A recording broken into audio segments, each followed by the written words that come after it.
자, 안녕하십니까? 새 책을 받았습니다. 작년 책하고는 완전히 다릅니다. 그러니까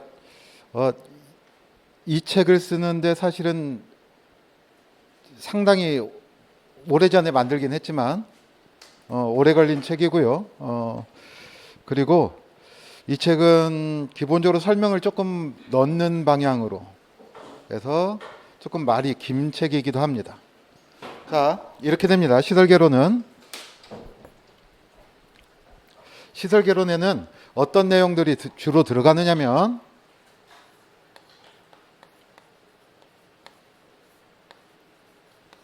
이래요. 일반적인 개념이 들어가는 것이고요. 물론 자, 여러분들이 이제 우리가 기초 입문 과정을 했기 때문에 기초 입문 과정에서 했던 얘기를 기본 과정에서는 되도록 적게 할 겁니다.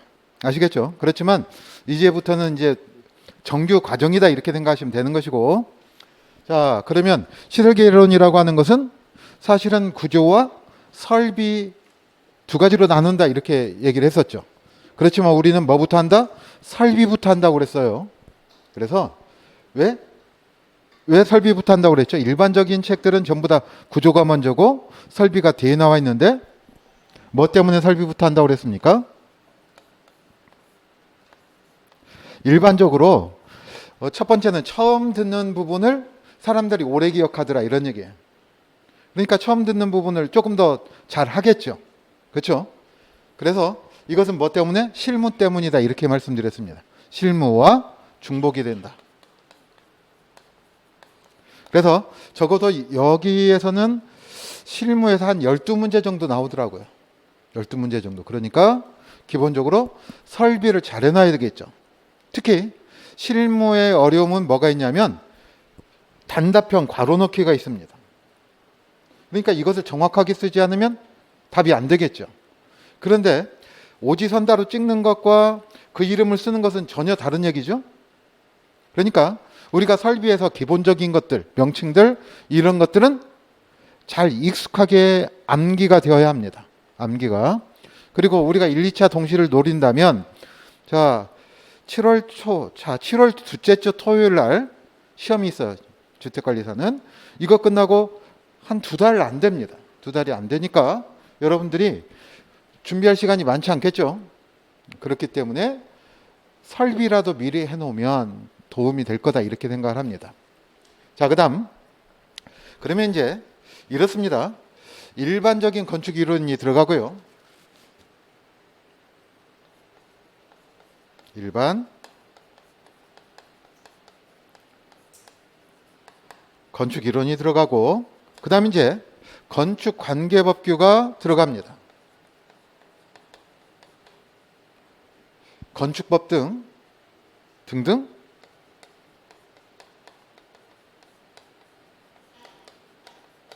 그러니까 여기에는 뭐가 있냐면 가령 이제 뭐 이런 거겠죠. 구조기준이라든가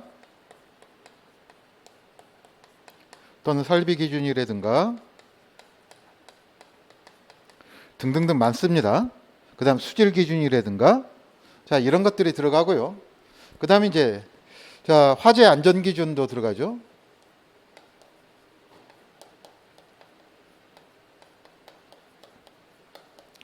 그 다음 이제 구조편에서 빼놓지 않고 나오는 것 중에 한 가지가 뭐냐면 자 건축 설계 기준이 있고요. 건축 설계 기준이 있고 그 다음에 표준 시방서가 있습니다.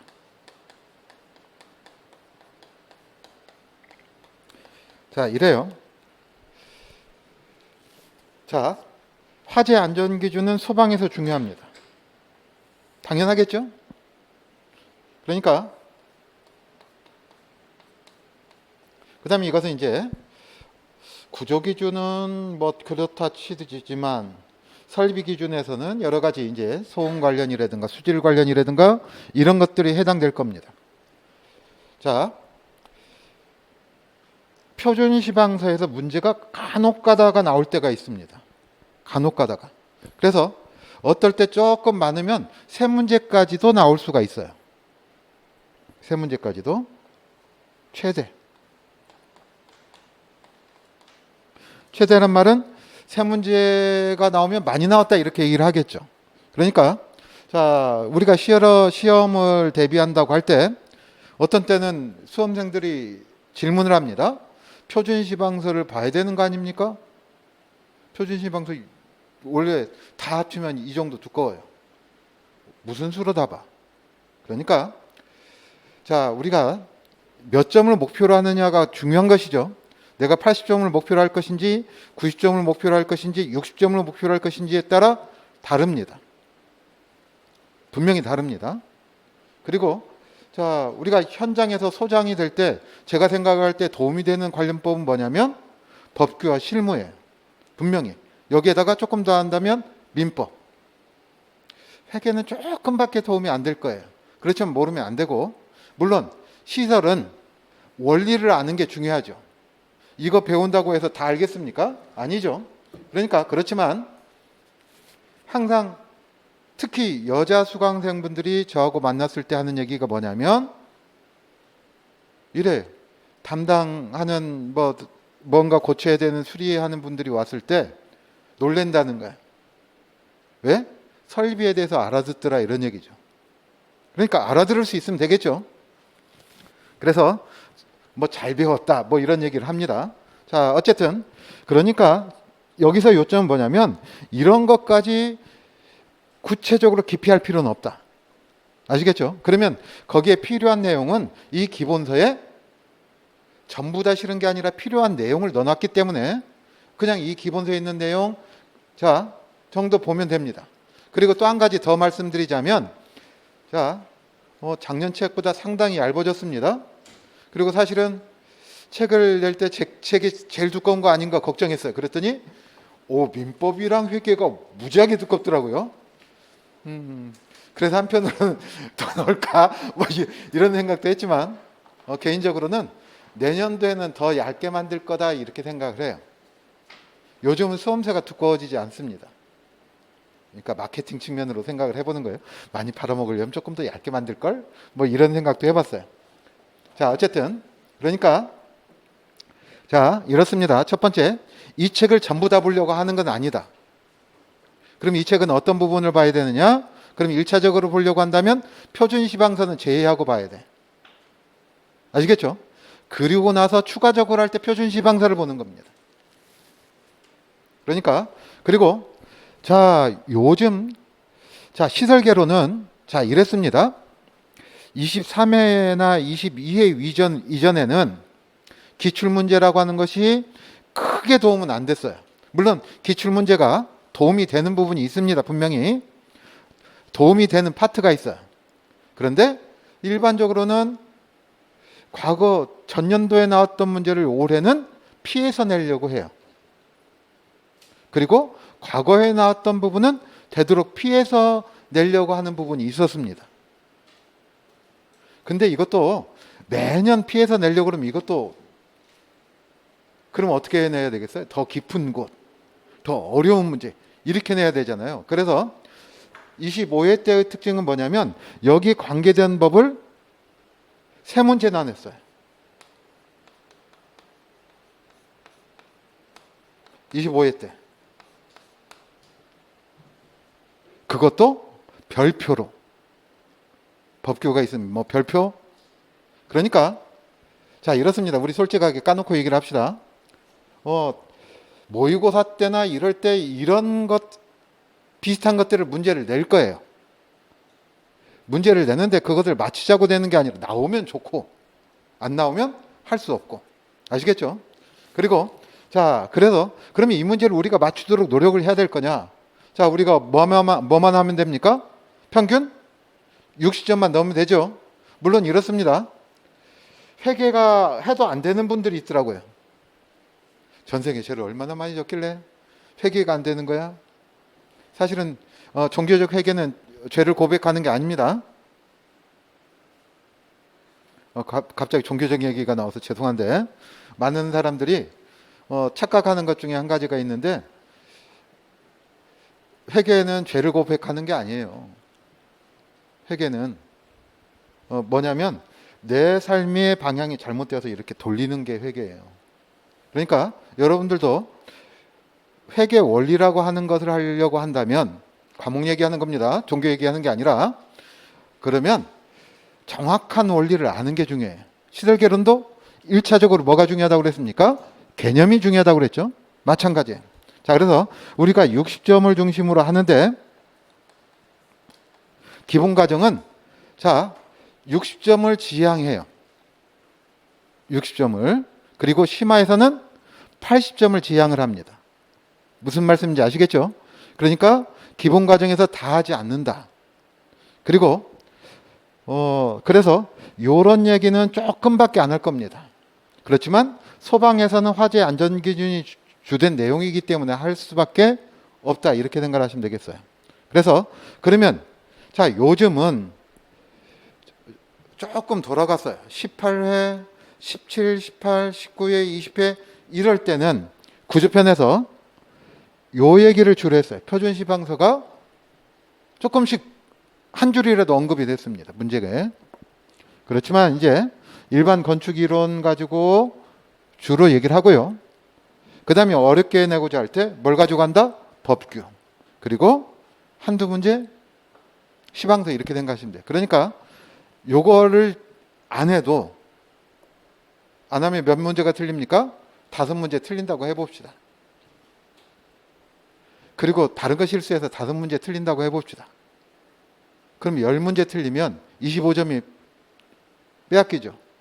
그러면 나머지 다 맞추면 몇 점이 되는 거예요? 그래도 75점이 되는 거예요. 야, 대학교, 우리가 국민학교 다닐 때 75점 그러면 잘 맞은 점수입니까? 못 맞은 점수입니까? 못 맞은 점수였죠. 아, 여러분들 다 75점 항상 넘었습니까? 공부 잘하셨군요. 중학교 때도 마찬가지죠. 그렇죠? 국민학교 다니다가 초등학교, 요즘은 중학교, 고등학교. 자, 어쨌든 여러분들이 이렇게 생각하시고요. 그 다음에 이제 기출문제 같으면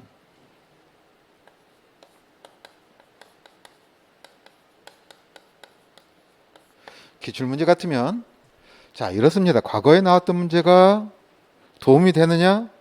그러면 가령 설비편에서는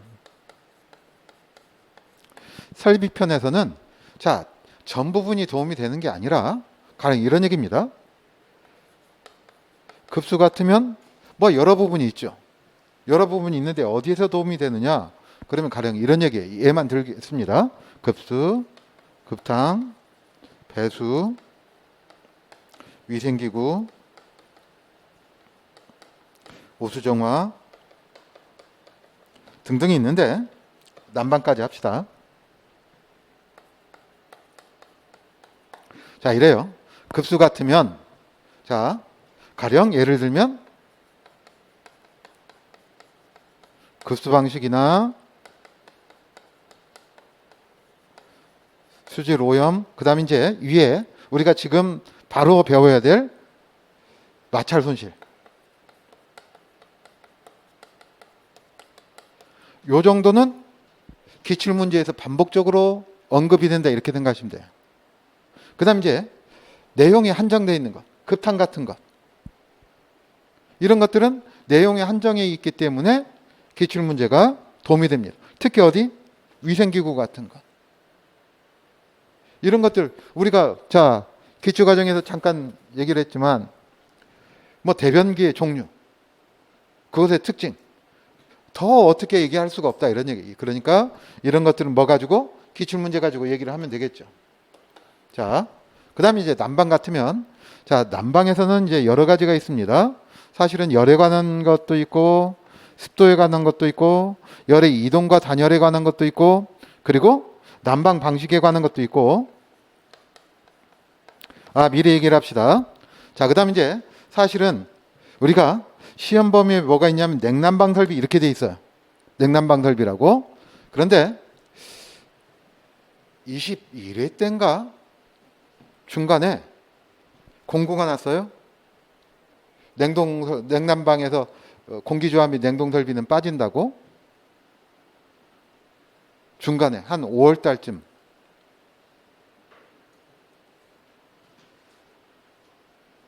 다 배웠는데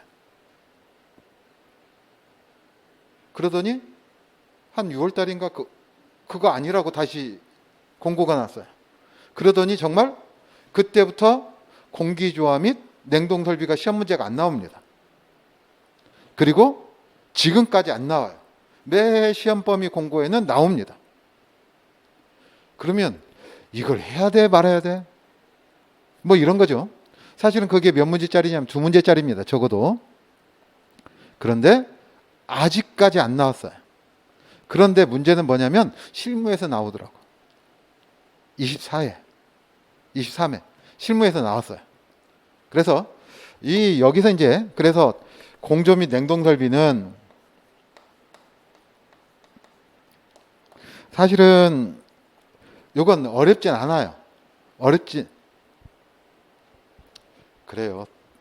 누구한테는 쉽고 누구한테는 어렵고 그렇겠죠. 모든 사물이 그런 거 아니겠습니까? 그러니까 사실은 어렵다는 것은 내가 안 했기 때문에 어려운 거예요. 여기 이 과목 내에서 어려운 얘기 없어요. 우리가 이해 못할 얘기 없습니다. 그러니까 옛날에 경제학 있죠? 경제학 책을 봤어요. 그럼 경제학 책을 보면 주로 글로 써 있잖아요. 근데 수리경제라고 하는 책을 봤어요. 제 형님 이제 그쪽 전공인데 뭐 이렇더라고. 이거 무슨 표시인지 아시죠? 고등학교 때 우리 적산이 삼중적분을 가더라고요. 그래서 이쪽에 dx, dy, dz 뭐 이렇게 돼 있는데 깜짝 놀랐습니다. 이런 거 어렵다고 하는 거지. 그죠? 그러니까 시간이 걸릴 뿐이지 어렵지는 않지만 자, 요 내용은 제가 고민해보고 심화 과정에서 얘기를 할 겁니다. 아시겠죠? 그러니까 이거 가지고는 얘기를 하지 않겠지만 자, 그래서 여러분들이 기본적으로 그 다음 이제 구조편도 마찬가지입니다. 구조편도 기출문제가 결국에 반복되는 곳이 어디냐? 그러면 이래요. 하중편이 기출문제에서 제일 반복될 것 같은데 초반에 반복되다가 지문을 조금씩 바꿔가지고 요즘은 그래서 더 어렵게 나와요. 그래가지고 25회까지는 아예 전공자들이 알고 있는 개념까지 시험 문제가 나왔습니다. 수업 시간에 그 얘기를 꼭 해야 돼? 우리는 못해. 아시겠죠? 그렇지만 자, 항상 강조합니다. 그런 문제를 낼 때는 지문상에 어려운 거예요. 지문상.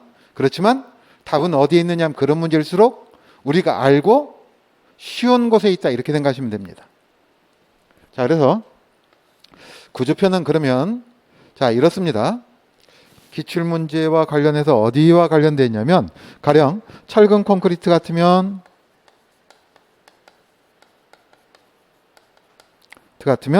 주로 균열편을 봐야 돼요. 균열편은 기출문제 가지고 정리를 하면 됩니다. 여러분들이 정리를 할 때. 그 다음에 이제 철골구조 같으면 보 가지고 정리를 하면 되겠고요. 그리고 그 다음에 이제 조적조. 여기는 거의 기출문제와 유사하게 나온다 생각을 하시면 돼요. 그렇지만 조금씩 달라지니까 기출문제만 보고 땡 하겠다 이러면 곤란합니다. 그리고 이제 방수도 있고 자 창호 및 유리 미장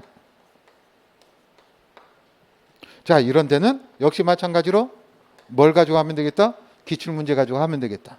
그렇지만 다른 부분 유사한 부분이 있지만 적산은 기출문제라기보다는 계산문제. 적산은 여기는 자 이렇습니다. 할증률하고 근데 똑같이 나오진 않죠. 계산문제 정도. 여러분들이 이런 부분은 뭐 가지고 정리하면 되겠다? 기출문제 가지고 정리를 하면 됩니다. 근데 이제 나와야 문제가 되는 것이죠. 그러니까 시설계로는 문제가 뭐냐면 민법, 회계, 여러분들이 기출문제 가지고 회계는 숫자를 바꿔내겠죠. 문제 형식은 거의 같을 거고 그러니까 우리 회계 선생님이 잘하시니까 알려드리는 대로 여러분들이 기출문제와 함께 잘 정리를 하시면 될 거예요. 민법은 적어도 60, 70%는 기출문제만 풀어도 맞춥니다. 그러니까 강의 잘 듣고 이해하고 틀면 되겠죠. 시설개론은 기출문제만 봐가지고는 조금 안 됩니다. 그러니까 제일 중요한 것이 뭐냐면 강의를 잘 듣는 게 중요하다 이거예요. 그래서 항상 첫 번째 강의 듣는 분들한테 부탁드리는 것은 뭐냐면 책을 먼저 읽으려고 하지 말고 일단 뭐부터 하는 것이 중요하냐면 잘 듣는 게 먼저 중요합니다. 잘 듣고 범위를 확정한 다음에 그 부분을 열심히 반복적으로 숙달시키는 게 중요해요. 그러니까 그리고 또 한 가지는 뭐냐면 이해하는 게 중요합니다. 이해. 그러니까 여러분들이 혹시 머리 좋다고 착각하고 계신 거 아닙니까? 여러분들 고등학교 때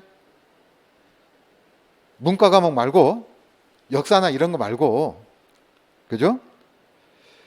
물리나 화학을 들으셨을 때 한 번 들어서 이해가 가든가요? 아, 화학은 좀 암기를 해야 되니까.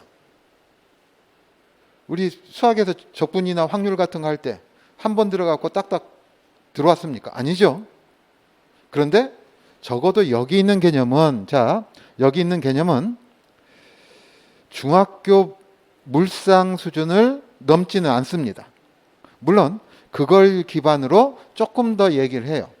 그러니까 여러분들이 일단 이해를 먼저 하려고 노력하는 게 중요합니다. 그러니까 첫 번째 뭐 하는 게 중요하냐면 용어에 대한 개념 잡기가 중요해요. 용어의 뭐가 중요하다? 개념을 지금부터 잘 잡는 게 중요해요. 이 개념을 잡으면 이것과 따라오는 부속사항들이 있죠? 그럼 이것은 어디서부터 파생되겠습니까? 이 개념에서부터 파생된다 이렇게 생각하시면 되는 거예요. 아시겠죠? 그러면 암기량이 줄어듭니다. 그러니까 가령 이렇습니다. 적어도 시설개론이라고 하는 것이 7회, 8회 때까지는 그렇게 어렵지 않았어요. 8회 때 조금 까다로워지다가 9회 때 전조가 보이다가 10회 때 폭망했습니다. 나중에 이제 기출문제 나오면 한번 보세요. 10회 때는 범위가 아닌 것들도 시험 문제가 나오고 범위 내에서도 굉장히 어렵게 나와서 그때 수강생들이 데모했어요. 왜? 시설개론에 거의 40점 이상 맞는 사람이 별로 없었거든요. 그렇다. 자, 그래서 항상 여러분들이 처음 할 때는 기간이 기니까 어떤 한 내용이 나오면 자, 일단 뭐부터 나오겠습니까? 제목이 나오겠죠? 소제목이 나올 겁니다.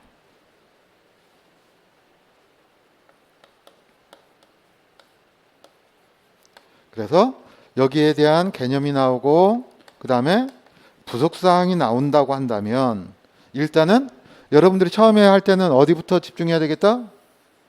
요 내용에 집중해야 되는 거예요. 뭐과? 소제목과. 아시겠죠? 욕심 많게 요거까지 다 하려고 그러면 진도가 안 나가요. 진도가. 그래서 이걸 해놓고 그 다음으로 오면 됩니다. 그렇죠? 한 번 볼 거 말 거 아니니까. 그래서 여러분들이 반복해서 쭉 따라오다 보면 합격 수준으로 갈 거다. 자, 이렇습니다. 그리고 한 가지 부탁드리는 것 중에 하나가 하지 말아야 될 것들이 있어요. 정리를 공책 노트 정리를 아주 깔끔하게 하려고 굳이 그러지 마세요. 어떤 분은 와, 내가 양심상 못 받았어요. 제가 칠판에다 쓴 것을 그것도 컬러로 타이핑해가지고 프린트 출력을 해와요. 그걸 밤새도 하십니다. 그것도 60대 중반뿐이. 그러니까 주변 분들한테 인기가 너무 좋아. 왜? 가만히 있다가 그분 거 복사하면 되니까. 그 해 못 합격하셨어요. 왜 쓸데없이 정리하는 데 시간을 뺏기냐고. 정리하면 여러분들 그게 머릿속으로 들어옵니까? 정리할 때 이거 잘 정리하고 있으면 그게 내 머릿속으로 들어와요? 적는 데 신경 쓰느라고 안 들어오잖아요. 그죠? 그러니까 너무 잘 정리하려고 할 필요가 없다. 그건 대충 정리하면 돼요. 그러니까 이렇습니다. 문과 이거 저거 한 3달 정도 차이 나는 친구가 3년 전에 주택관리사 시설개론을 보는데 3개 틀렸어요. 문과인데. 근데 그 친구가 한 게 뭐냐면 첫 번째는 공책 정리하기 전에 일단 뭘 했느냐? 들었어요. 들어가지고 어느 정도 알 때부터 공책 정리를 시작을 합니다. 그렇게 하면 돼요. 그래서 그분은 여기하고는 조금 시스템이 달라서 계속 이제 확장해가는 강의였는데 어쨌든 여러분들이 기본 강의만 4-5번을 들으면 개념은 잡힐 거다 이런 얘기예요. 그러면 이제 기출문제 특강, 심화과정, 그렇죠? 요약 및 그다음에 이제 문제풀이 과정, 그리고 이제 우리 모의고사 이런 것들만 잘 정리해도 충분히 합격해요. 그러니 제발 딴짓하지 마. 뭘 정리를 정말 잘하려고 그러고 이거 가지고 부족할 것 같으니까 저 인터넷에 널려있는 이 자료 저 자료 이 자료 저 자료 하지 마. 그냥 한 우물 파서 하나만 하면 뭐한다? 합격합니다. 그러니 그래서 인기 있는 사람 중에 2사람이 있습니다. 하나는 정리 잘하는 사람, 또 하나는 자료수집가. 자료수집가 책에 다 있어. 그러니까 그리고 나중에 우리 요약집 나오겠죠? 그 다음 또 제가 필요하면 정리도 해드릴 거 아니겠습니까? 그러니까 쓸데없는 자료 하지 마시고 그리고 기본서 한 권으로 어떤 교수님 또 저한테도 이렇게 말씀하셔요. 쓸데없이 자료 주지 마. 왜 자료 줘? 수강생만 헷갈리게. 자료 막 성의 표시한다고 드려요. 그럼 그거 보는데 사실은 중요한 게 어디 있어요? 교재에 있단 말이죠. 그러니 교재에 줄 쳐놓고 여러분들이 중요할 것 같은 별표 쳐놓고 그거 반복적으로 봐요. 그러면 충분히 합격합니다. 충분히. 자, 일단 서론은 됐고 자, 일단 수업을 갑시다. 자, 페이지 22.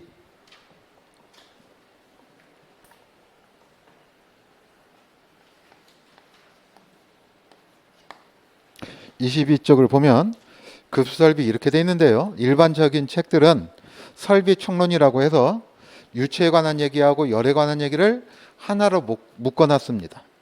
그런데 그것을 총론을 하고 열에 관한 얘기를 하고 나서 난방설비를 저 뒤에서 하면 열에 가는 걸 그때 다 까먹었더라고. 그래서 다시 설명을 해야 돼요. 그래서 그냥 아예 분리해가지고 각각 필요한 편에다 넣어놨으니까 여러분들이 그렇게 아시면 됩니다. 첫 번째, 자, 물에 관한 얘기가 나와 있는데 물의 부피와 질량과 성질에 관한 얘기가 나와 있어요. 자, 그래서 부피와 질량이라고 하는 것은 부피와 질량 간의 관계가 어떻게 되느냐? 그런데 첫 번째 이런 거죠. 모든 물질이라고 하는 것은 온도와 기압에 따라서 또는 온도와 압력에 따라 부피가 변합니다. 그래서 일정한 기준을 놓죠. 첫 번째, 자 거기 보시면 몇 도시에서 1기압 4도씨를 기준으로 했다 이렇게 얘기를 하는 것이죠. 자, 4도씨는 물의 부피가 가장 작을 때의 온도입니다. 자, 이런 얘기고요. 그래서 우리가 보통은 부피와의 질량을 표현할 때 부피는 또는 이것을 또는 뭐라고도 합니까? 이렇게도 얘기를 하죠. 용적이라고도 하고 또는 뭐라고도 한다? 체적이라고도 한다. 그러니까 나중에 용적, 체적이라고 하는 말이 나오면 부피를 뜻하는구나 이렇게 하시면 돼요. 자, 그 다음에 또 한 가지. 자, 여기 부피와 질량 이렇게 나와 있는데 이건 여러분들이 구분하시겠죠? 질량이라고 하는 것과 뭐하고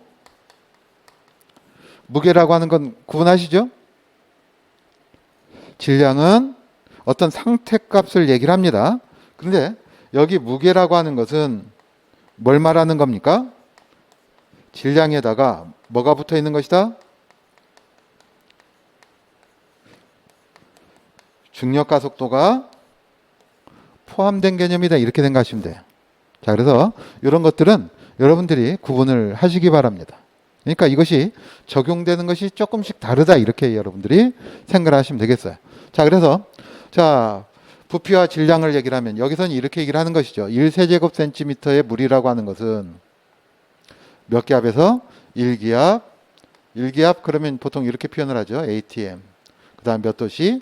4도씨에서 1세제곱센티미터는 1cc다 이런 얘기고 그냥 여기는 편하게 보면 되겠죠. 이때 물의 질량은 얼마이다? 1g이다 이런 얘기고요. 자, 이것을 한꺼번에 표현되는 말이 있어요. 이게 뭐냐면 뭐다? 밀도라고 하는 개념입니다. 그래서 밀도는 자, 이것은 무엇에 대한 거냐면 자, 이렇게 얘기를 하는 것이죠. 부피에 대한 무엇의 비다? 질량의 비를 뭐라고 한다? 밀도라고 한다. 자, 이렇게 여러분들이 기본적으로 생각을 합니다. 아시겠죠? 그러니까 이걸 밀도로 표현을 할 때는 자, 이거 어떻게 하면 되겠습니까? 1g per 뭐라고 한다? 세제곱센티미터라고 한다. 자, 요거 퍼라고 한다. 이렇게 하시면 되겠고요. 여러분들 나누기의 개념은 아시죠? 그렇죠? 이거 왜 나눕니까? 한 사람당 돌아갈 목. 그것을 이제 단위량이라고 하죠. 단위량에 들어갈 몫을 우리가 알기 위해서 나누기를 하는 것이죠. 자, 그러니까 이런 것들은 나누기다 이렇게 생각하시면 되겠습니다. 자, 그래서 1세제곱센티미터당 몇 g이다? 1g이다. 물이라고 하는 것은. 자, 또 이런 게 있죠. 1리터라고 하는 것은 자, 이것은 사실은 이 속의 내용은 뭡니까? 1000세제곱센티미터이고 그 다음 이때 물의 질량은 얼마이다? 1kg이다. 그러니까 밀도 표시는 이렇게 할 수도 있겠네. 1kg per 뭐다? 리터 이렇게 얘기를 할 수도 있다. 또 자, 그러면 1입방미터는 얼마가 되니까 1000kg이 되니까 자, 이것은 1000리터죠. 얼마가 된다? 1000kg이다. 그래서 이렇게 나타낼 때는 자, 어떻게 하겠어요? 1000kg per 뭐가 됩니까? 입방미터다 이렇게 얘기를 할 수도 있겠네요. 자, 이런 것들 여러분들이 기본적으로 자, 어려운 얘기 아니니까 이거 죽어라고 암기할 필요가 없어요. 자, 그 다음 두 번째 물의 성질이 나와 있는데 자, 이렇습니다. 웬만한 물질은 항상 부피가 기체가 가장 크고 그 다음에 액체 그리고 어떻게 됩니까? 고체의 부피가 가장 작습니다. 그런데 물은 당연히 수증기가 가장 크죠. 그렇지만 얼음의 부피가 물보다는 큽니다. 달라요. 그래서 우리가 생명체가 있다는 것을 어떤 별의 생명체가 있냐라고 물어볼 때 뭐가 있는지부터 확인합니까? 물이 있는지부터 확인을 하는 거예요. 강이 얼을 때 어디부터 얼나요? 표면부터 얼죠? 그렇죠? 표면부터 얼어요. 그래서 이 얼음이 뭘 해줘가지고 강물이 전체에 얼지 않도록 도와줍니다. 그래서 이 밑에 생명체가 살 수 있도록 도움이 되는 것이죠. 만약에 이게 얼음이 물보다 부피가 작아가지고 무거워졌다라고 생각을 해봐요. 그러면 어떻게 되겠어요? 표면에서 얼어서 전부 다 가라앉겠죠. 그러면 하천 전부 다 얼어버릴 겁니다. 생명체가 살 수가 없습니다. 우리는 겨울철에 톱을 갖고 가서 얼음을 쓸어가지고 물고기를 잡으면 되겠네. 그게 안 되죠. 자, 그래서 여기선 그냥 이 정도만 우리가 알자고요. 자, 물이라고 하는 것은 0도씨에서부터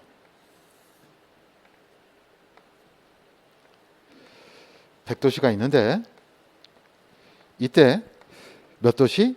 4도씨에서 최소 부피를 갖고 자, 온도가 변하면서 어떻게 되더라? 부피가 변하더라 이런 얘기입니다. 그래서 100도씨가 되면 몇 퍼센트가 증가하느냐? 4.3%가 증가해요.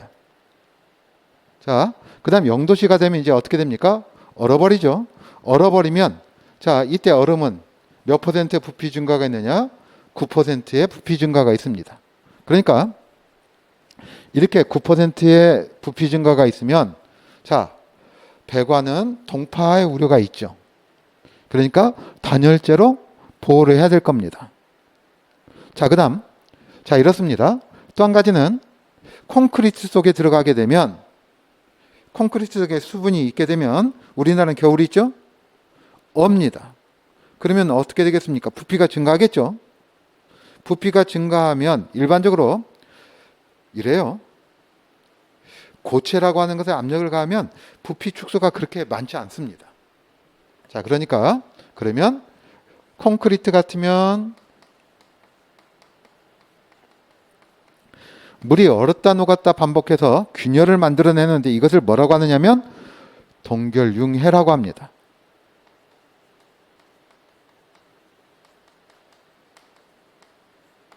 또는 이것을 줄여서 동해라고도 얘기를 합니다. 자, 그 다음 또 한 가지는 지반 같으면 이게 얼어요. 물이 얼면 부피가 증가하죠? 부피가 증가하면 무슨 일이 일어나느냐면 얼었다 동이라고 하고요. 지반이 어떻게 될 거다? 올라옵니다. 이것을 동상이라고 합니다. 죽으라고 암기할 필요는 없고 그냥 들어만 둬요. 단지 여러분들한테는 이것만 여러분들이 아시면 되겠네요. 4도씨 때 물의 부피가 최소가 된다. 아시겠죠? 그러면 이때 밀도가 가장 크고 가장 무겁다 이런 얘기입니다. 4도씨 때는 물의 밀도가 어떻게 된다? 작아져요? 커져요? 부피분의 질량이니까 밑에 부피가 증가하니까 밀도가 최대 또는 뭐라고 합니까? 이것을 다른 말로 무겁다 라고도 한다. 가장 무겁다 이렇게 생각하시면 돼요. 그 대신 부피는 어떻게 된다? 최소가 된다 이렇게 생각하시면 되겠죠. 자, 이렇게 여러분들이 여기서 따져보시면 됩니다. 자, 그 다음 여기 4.3%가 된다라고 할 때 요 의미는 뭐냐면 죄송합니다. 자, 요건 어디에서 급탕이나 온수난방 같으면 배관의 압력으로 작용을 하겠네요.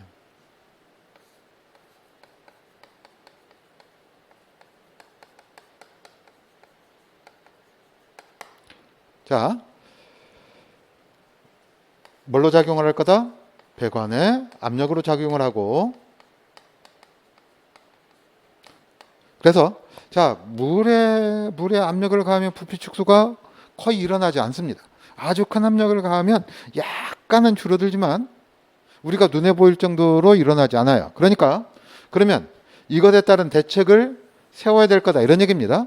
이 압력을 해소해 주지 않으면 보일러가 터지거나 아니면 배관에 파손이 일어날 우려가 있다 이런 얘기입니다. 그래서 그럼 이것에 대한 대책으로 뭐가 있냐면 첫 번째 배관을 개방하고 여유 공간을 만들어냅니다.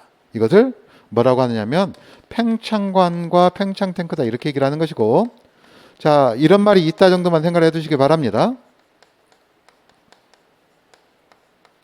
아니면 물을 빼줍니다. 물을 빼주면 압력이 줄어들겠죠. 이때 압력을 줄이기 위해서 물을 방출하는 밸브를 자, 이렇게도 번역을 하기도 해. 방출 밸브라고도 얘기를 합니다. 영어로는 뭐라고 하느냐면 이렇게 얘기를 해요. 무슨 밸브라고 한다? 릴리프 밸브라고 얘기를 해요. 그래서 자, 물을 빼서 압력을 해소시켜준다 이렇게 생각하시면 됩니다. 자, 그러니까 팽창 밸브가 필요한 곳에 팽창 탱크가 필요한 곳에 뭘로 대체를 할 수도 있겠다? 릴리프 밸브로 대체할 수도 있겠다 이렇게 생각하시면 됩니다. 그래서 자, 배관에 물이라든가 어떤 유체가 지나가는 배관에 압력이 높아졌을 때 그것을 자, 그것이 파손되는 것을 방지하기 위해서 일종의 안전 밸브로 설치하는 것이 무슨 밸브가 있다? 릴리프 밸브가 있다. 이렇게 생각하시면 되겠죠. 자, 이것을 일본에서는 도피 밸브라고 얘기를 합니다. 또는 이것을 우리 설비 기준 같은 데 보시면 옛날에는 방출 밸브를 이렇게 쓰다가 포기하고 그냥 릴리프 밸브로 쓰더라고요. 그러니까 이렇게 여러분들이 기본적으로 아시면 돼요. 자, 그래서 여기서 하나 들어갑니다. 자, 압력을 해소해야 되겠다.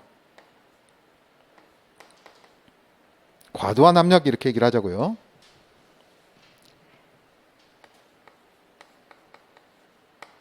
한 압력을 해소시키고자 할 때, 자, 이렇게 얘기를 합니다. 뭘로 얘기를 하느냐면 이런 것들을 안전 밸브라고 얘기를 합니다. 자, 우리 뭐라고 한다고요? 안전 밸브. 그런데 여기서 구체적으로 얘기를 할 때 안전 밸브에는 안전 밸브, 세이프티 밸브가 있고요. 그 다음에 금방 말씀드렸던 무슨 밸브가 있다? 릴리프 밸브가 있습니다. 그래서 가스, 그러니까 기체에 관련된 가령 압력 탱크라든가 고압가스통이라든가 이럴 때는 뭘 설치한다고 얘기를 하냐면 안전 밸브를 설치한다 이렇게 얘기를 해요. 그리고 그 다음 릴리프 밸브는 그러면 지금 뭐과 관계된 얘기를 하고 있었죠?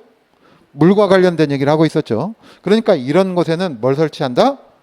릴리프 밸브를 설치합니다. 그래서 물이나 액체와 관련된 곳에는 무슨 밸브를 설치한다? 릴리프 밸브를 설치한다. 그러니까 여기는 지금 요 말뜻을 모르는 게 아니라 요걸 암기하는 게 어려운 거죠. 부담이 꽉 오죠? 근데 여러분들 암기는 자, 두 가지입니다. 하나는 뭐 해야 돼요? 집중이에요. 암기의 첫 번째는 집중이고 두 번째는 뭡니까? 반복입니다. 그런데도 불구하고 암기가 안 된다? 그 말은 두 가지의 문제가 있어요. 하나는 내가 스트레스가 많거나 스트레스가 많으면 암기가 안 됩니다. 또 한 가지는 영양 결핍이 있거나. 제가 한이 맺혀서 그래요. 보약을 못 먹어서. 그러니까 사실은 보약은 활동 많이 할 때 젊을 때 먹어야 돼. 그렇죠? 저도 이제 나이 들었으니까 이제 할 말 해야 되겠어. 다 힘 빠져갖고 보약 먹으면 뭐 하냐고. 아니요. 아직은 좀, 그럼 이 나이에 허리가 굽으면 어떻게 되겠습니까? 그렇지만 지금도 생각할 때 중학교, 고등학교 때 먹었어야 된다 이 생각을 하는 거야. 그럼 키도 더 컸을 텐데. 머리만 컸어요. 어떻게 된 게. 그래서 제가 앉아있을 땐 저 키 큰 줄 전부 다 키 큰 걸로 알아요. 딱 쓰면 사람들이 놀래. 생각보다 작은데? 뭐 이렇습니다. 제기랄. 자, 뭐 이런 것들. 자, 그 다음 얘기를 해봅시다. 자, 그래서 이런 얘기 했고요. 그 다음 이제 계속 얘기를 한다면 뭐 이런 얘기죠. 그 다음에 물이라고 하는 것은 자, 수증기로 변하죠. 물. 그 다음에 수증기로 변한데 사실은 정확한 숫자가 아닙니다. 대략 몇 배? 1700배 정도로 부피 팽창이 있더라 이런 얘기예요. 그러니까 물이라고 하는 것은 굉장한 유용성이 있어요. 우리 생명을 구성하는 가장 기본이죠. 인체의 상당 퍼센트가 뭡니까? 물 아닙니까? 또 한 가지는 세척하는데도 물이 대다수가 쓰이잖아요. 그죠? 또 한 가지는 뭐냐면 여러분들 발전기를 돌린다. 발전기를 뭘로 돌립니까? 수력발전이 있거나 수력발전은 물의 낙차 힘으로 돌리죠. 화력이나 원자력은 결국에 거기서 발생하는 열을 이용해서 수증기를 만들어 가지고 물이 팽창하는 힘을 가지고 터빈 엔진을 돌립니다. 터빈 발전기를. 그러니까 요게 큰 거예요. 그러면 우리가 일상적으로 접하는 가스들이 액화됐다가 부피로 변할 때 부피 팽창이 큰 게 뭐냐면 LNG. LNG가 한 600배, 650배 이 사이에서 부피 팽창이 일어납니다. 그래서 우리가 LNG를 액화할 때, 가스를 액화할 때 에너지가 많이 소모되겠죠. 그러면 이제 가지고 와서 이것을 다시 기압을 팽창시킵니다. 액체를 기체로 만들 때. 그때 그 팽창 압력을 이용해서 발전에 이용하려고도 합니다. 자, 어쨌든 참고만 해두시고요. 자, 그래서 여기서는 이제 이런 것들은 이걸 가지고 한 문제가 나오는 게 아니라 그냥 이렇게 생각하시면 됩니다. 금방 얘기했던 이런 것들 지문 한 줄. 아시겠죠? 또는 이런 것 지문 한 줄 나올 똥 말똥하고 이런 거 가지고 수증기는 1200배 팽창한다. 이렇게 바꿔내지는 않아요. 그러니까 이런 말이 있다 정도만 여러분들이 생각을 하시면 됩니다. 자, 그래서 여기 있는 걸 가지고 죽으라고 외울 게 아니라 이제 여러분들은 봤으니까 이런 걸 보는데 한 1, 2분 눈으로 확인하면 됩니다. 자, 두 번째, 압력이 나와 있습니다.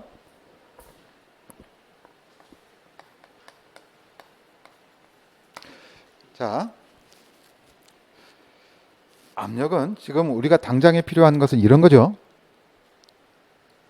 압력이라고 하는 것은 어떤 일정한 면적에 가해지는 힘이나 하중을 뭐라고 한다? 압력이라고 한다. 이런 얘기입니다. 아시겠죠? 그래서 자, 우리가 압력을 가지고 유용하게 쓰는 것 중에 한 가지는 뭐냐면 대기압. 그 다음에 이제 우리가 또 한 가지는 급수압. 물을 얼마나 세게 보내줘야 될 거냐. 그렇죠? 그 다음 또 한 가지는 이런 것도 있습니다. 배관상에 가해지는 압력이 얼마나 되는지를 알아야 배관의 강도를 거기에 맞추겠죠. 그렇죠? 쓸데없이 아주 튼튼한 배관을 사용을 해서 배관을 할 필요는 없죠. 왜? 비용에 문제가 있으니까. 자, 그래서 압력이라고 하는 것은 이것과 관련되어 있고, 그러면 압력의 뜻은 뭐냐? 그러면 자, 두 가지로 나와 있죠. 하나는 뭐다? 단위 면적에 가해지는 하중을 얘기하고, 그래서 이렇게 나오는 개념은 단위가 뭐냐면, 자, 앞에서 무게 단위라고 그랬습니다. 킬로그램 force per 뭐다? 제곱센티미터입니다. 자, 이 시간에는 이걸 자세하게 얘기를 하지 못합니다. 여기에 있는 내용은 뭘 가지고 하자? 기초 입문 과정을 보자.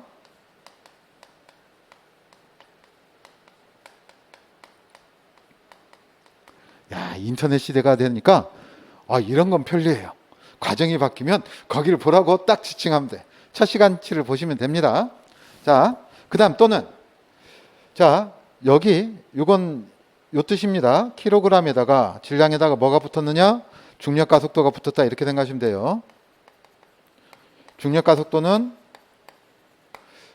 우리가 지구상에서는 지구의 중력이 적용될 거고, 달에 가면 달의 중력이 적용이 되겠죠. 그러니까 지금은 이제 거기 있어봐라.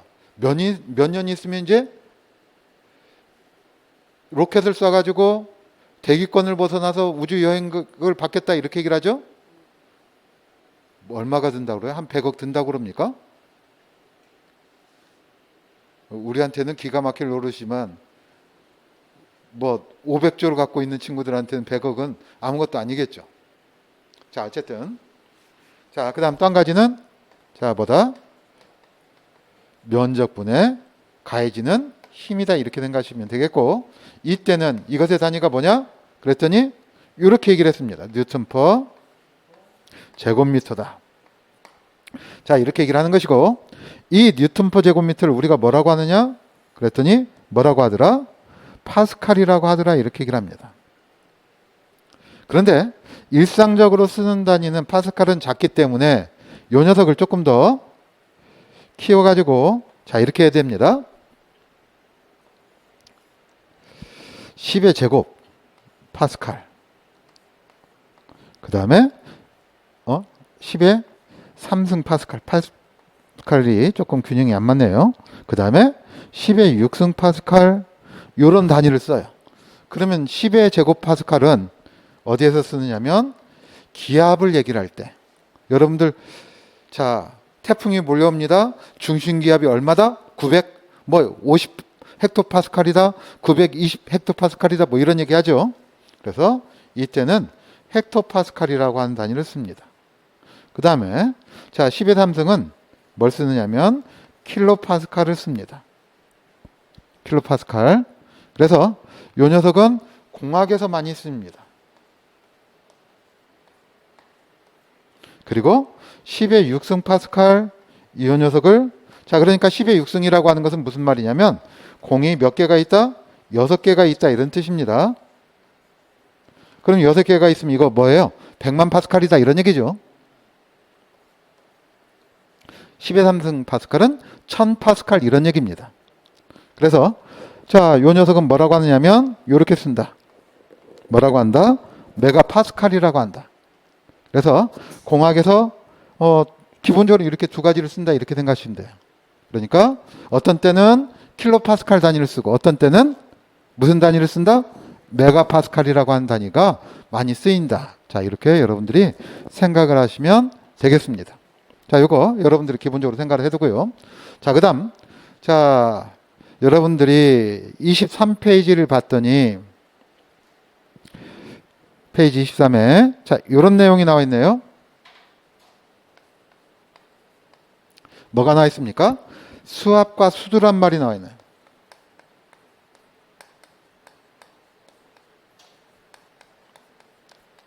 자 이렇습니다.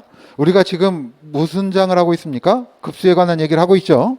그러니까 급수배관에 물을 얼마의 압력으로 보낼 것인가? 그럼 그 압력을 뭐라고 한다? 수압이라고 할 거다 이런 얘기입니다. 아시겠죠? 그리고 또 한 가지는 이 수압을 보다 더 직관적으로 알아내기 위해서 물기둥의 높이로 표시하는 것을 뭐라고 하느냐면 물기둥의 높이를 뭐라고 한다? 수두. 자, 영어로는 워터 헤드 이렇게 얘기를 합니다.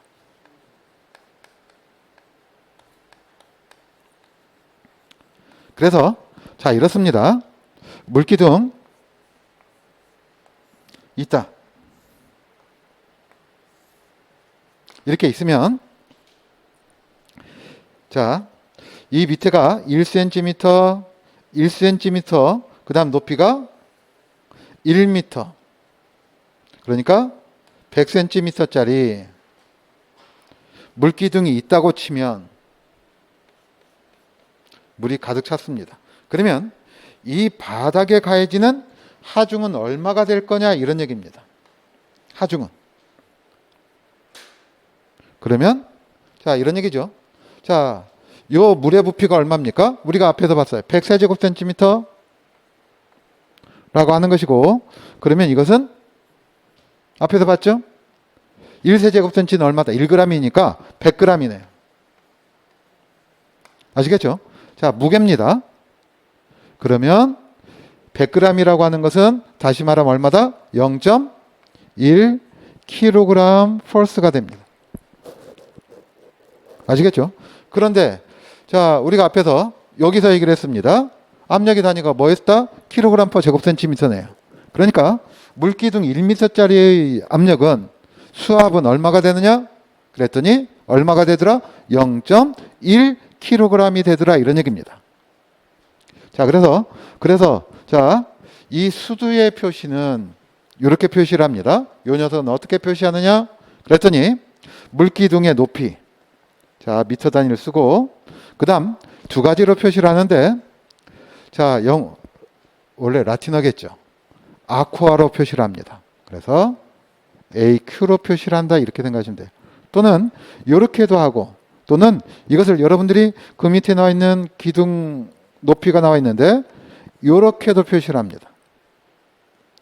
이해가 됐습니까?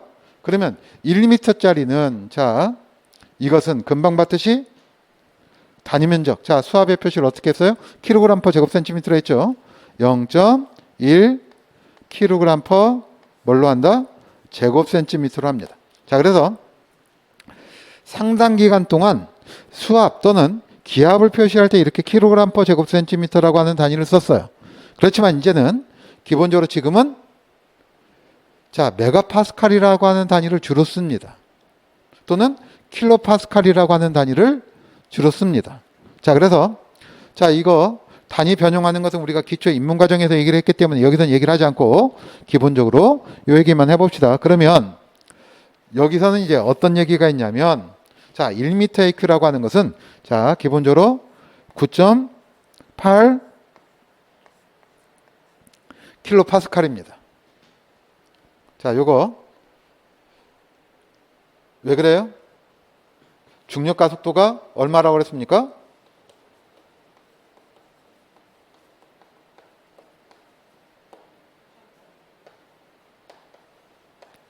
미터 퍼 세크 제곱이죠. 자, 그것과 관련이 있는 거예요. 그래서 여러분들이 기본적으로 1m AQ는 얼마다? 9.8 킬로파스칼이다. 이거 여러분들이 기본적으로 생각을 해두시고요.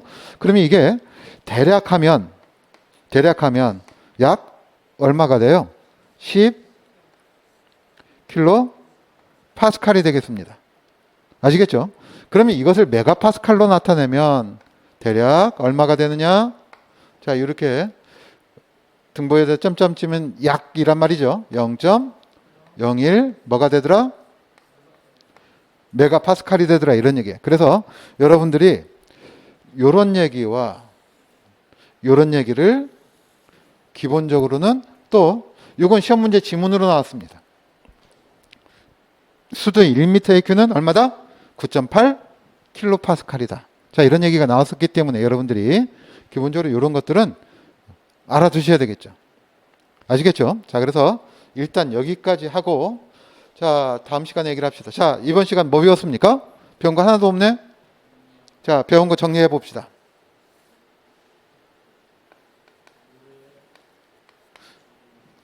자, 이번 시간에 어떤 얘기 했어요? 자, 일단 머릿속으로 한번 생각해 봅시다. 야, 끝났다. 화장실 가야 되겠다. 이러지 말고. 일단 뭘 얘기를 했습니까? 밀도라고 하는 것을 했어요. 밀도는 뭐 분의 뭐라고 그랬습니까? 부피분의 뭐다? 질량이라고 하는 거다. 아시겠죠? 그러니까 어떤 부피가 있다라고 하면 이 부피의 질량을 알고 싶으면 여기다 뭘 곱해주면 되겠어요? 밀도를 곱해주면 뭐가 나온다? 질량이 나오겠죠. 아시겠죠? 그래서 때때로는 이제 이런 것들을 영어로 표기하는 것도 조금 알아둘 필요성이 있습니다. 그래서 보통 밀도는 로라고 하는 걸로 표시하고요. 질량은 m, 그리고 부피는 뭘로 표시하겠어요? v로 보통 표시하겠죠. 참고해 주시면 되겠습니다. 자, 그 다음에 또 우리가 뭐 배웠어요? 배웠던 거 한번 떠올려 봅시다. 자, 물은 일기압 4도씨에서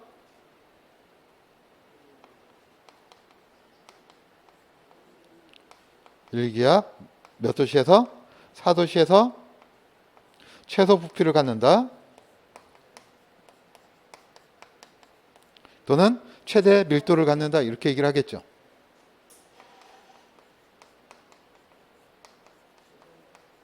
그리고 가장 무겁다. 같은 부피일 때. 뭐 이럴 수도 있겠죠. 자, 이런 걸 굳이 쓰는 이유는 왜 그래요? 갑자기 시험 문제 지문으로 봤을 때 당황하지 말라고. 또 한 가지 우리가 이런 것도 봤습니다. 밸브 또는 어떤 거? 안전밸브도 봤습니다. 이런 것들은 뭐 하려고 한다? 배관이나 압력 탱크에 뭐가 걸렸을 때? 과도한 압력이 걸렸을 때 이런 것들을 해소시켜 주겠다, 이런 얘기죠. 자, 그리고 자, 요거 다시 한번 해봅시다. 수도 1m AQ라고 하는 것은 자, 0.1 kg per 제곱센티미터이고, 자, 그 다음에 0.01 뭐다? 메가 파스칼이고, 자, 그런데 이것은 9.8 킬로 파스칼이다. 자, 이런 것들은 여러분들이 기본적으로 알아주셔야 되겠죠. 자, 여기까지 하고 쉬었다가 그 다음 얘기를 하도록 하겠습니다.